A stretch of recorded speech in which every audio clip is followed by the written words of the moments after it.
Hello viewers, if you are new to the channel, please hit the like and subscribe button and share it with your friends. Also, click on the bell icon so that you get the latest information about the videos that are uploaded. Hello students, welcome back to the new video. In this video, we are going to continue the ongoing chapter number 15, Light. In today's session, we will discuss about ray and beam and also the reflection of light. Students, in the previous class we have learned that light always travel in a straight line. That is known as rectilinear propagation of light. And also light is a form of energy. So when the light energy travels in a medium, the direction in which it moves is known as a ray of light. So what is ray of light? The direction in which light energy travels in a medium is called a ray of light. Now if we consider many rays of light together, then what it is called? Many light rays together form a beam of light. When we consider many rays, it can be seen when a torch is flashed or sunlight enters our room. Now, let us see the definition of beam of light. A group of light rays travel parallel to each other, converge at a point or diverge from a point is called a beam of light. So, the group of light rays that travel together is called as beam. So, this beam of light can be traveling parallel to each other, or it may be coming close to one point, that is converging to a point, or it may get diverged from a point. Diverge means to move from one point to all directions. So the beam of light can be parallel, convergent or divergent. So ray and beam of light are represented like this. Here the ray of light is represented with a line with an arrowhead.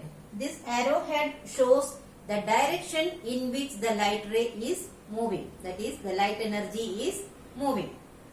Here group of lines are taken. They are parallel to each other. Therefore we call it as parallel beam of light. And here from one source, from one point, the light rays are moving in different direction, in all directions. So this is an example of divergent beam of light. For converging the light, we need a lens or a mirror that we will study in the next topic. The next topic that we are going to discuss is reflection of light. Students, you must have played with the ball. When you put the ball downside, it touches the surface and bounce back.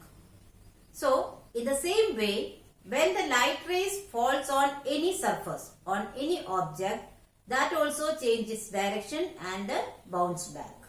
So, this type of bouncing back of light rays is known as reflection of light. So, when a ray of light falls on any surface, it changes its direction and bounces back. Understood? Now, this bouncing back of light from the surface of an object is called reflection of light. So what is the definition of reflection of light? The bouncing back of light rays from any object is known as reflection of light. All types of surfaces reflect light. From any object we can get the reflected rays. So you all already learned that the light is a form of energy that makes the things visible to us. How is it possible? Because we see the objects around us when the reflected rays reach our eyes. What does it mean? When the light rays bounce back from any object and that reflected rays reach in our eyes, then the optic nerves take this message to the brain and we see the object. Okay. So this way the light make the things visible to us. Now let us discuss about the types of reflection. We have seen that every surface reflect light. So, based on the nature of the surface from which the light is reflected, the reflection can be classified into two groups. One is regular reflection and the second one is irregular or diffused reflection. As the name indicates, regular reflection takes place from a smooth surface and irregular or diffuse reflection takes place from a rough surface. Okay, now we will study about this one by one. Now let us discuss regular reflection. The reflection that takes place on a regular or a smooth surface is known as regular reflection. So, in this, the reflected light rays move only in one fixed direction. So, if the surface of the object is smooth or regular, then when the light rays falls on that, it changes its direction and moves back in a fixed direction. So, we get a regular reflection from a smooth surface. We get clear images due to regular reflection. You might have experienced that if we look into a plain mirror, we see our face. That is, image is very clearly seen. But if we look at a wall, do we get the image? No. What is the reason? Because the surface of the wall is not smooth, whereas the surface of a plain mirror is very smooth from where the regular reflection takes place. That is why we can say that the clear images are formed due to regular reflection. Example, reflection from a plain mirror is an example of regular reflection. Here I have drawn the figure to represent this regular reflection. Here these black lines represent the reflected rays. That is, the light rays that comes and falls on the surface. This line represents a smooth surface. After touching the surface, these light rays move back in this direction but in a definite manner. So this type of reflection where the reflected rays move in a fixed direction is known as regular reflection as shown here. Now let us discuss diffused reflection or irregular reflection.